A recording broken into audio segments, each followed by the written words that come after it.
am Dr. Arya, Siddha Consultant, Arya Sayur Siddha Clinic, Pongunna. സ്ത്രീകളിലെ hormonal imbalance വളരെ common ആയിട്ട് ഇപ്പോൾ കാണാറുണ്ട്. അതിന് കാരണം ചിലപ്പോൾ PCOD ആയിരിക്കാം, അല്ലെങ്കിൽ വിരാമത്തോടനുബന്ധിച്ചുള്ള സമയങ്ങളിൽ പെരിമെനോപോസൽ ടൈമിൽ, പോസ്റ്റ് മെനോപോസൽ ടൈമിലൊക്കെ ഹോർമോണൽ ഇംബാലൻസ് ഉണ്ടാകാറുണ്ട്.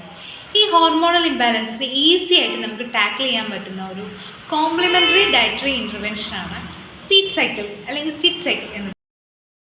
സീഡ് സൈക്ലിംഗ് എന്ന് പറയുമ്പോൾ വളരെ സിമ്പിളായിട്ട് പറയാം, നമ്മുടെ മെൻസ്ട്രൽ സൈക്കിളിനെ അല്ലെങ്കിൽ പീരീഡ്സിനെ 2 ഹാഫായിട്ട് സ്പ്ലിറ്റ് ചെയ്യാം. ആദ്യത്തെ 14 ദിവസം, രണ്ടാമത്തെ ഒരു 14 ദിവസം.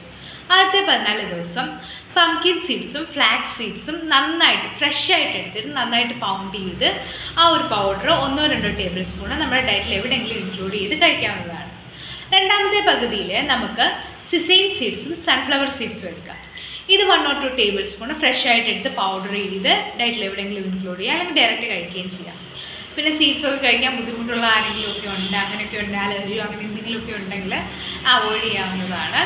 ഇത് ശരിക്കും ഫീമെയിൽസിലെ ഹോർമോണൽ ഇംബാലൻസ് മെയിൻറ്റെയിൻ ചെയ്യാനും അതോടൊപ്പം പീരീഡ്സിൻ്റെ സൈക്കിൾ ഒന്ന് കറക്റ്റ് ചെയ്തെടുക്കാനും പീരീഡ്സിലുണ്ടാകുന്ന മൂഡ് സ്വിങ്സ്, അതോടൊപ്പം മെനോപോസൽ ടൈമിലുള്ള ആ ഒരു ഹോട്ട് ഫ്ലഷസ്, അതുപോലുള്ള ഹോർമോണൽ ഇംബാലൻസിന് ആയിട്ട് റിലേറ്റഡ് ആയിട്ടുള്ള എല്ലാ സിംറ്റംസും മാനേജ് ചെയ്യാൻ ഇത് ഹെൽപ്ഫുള്ളാണ്.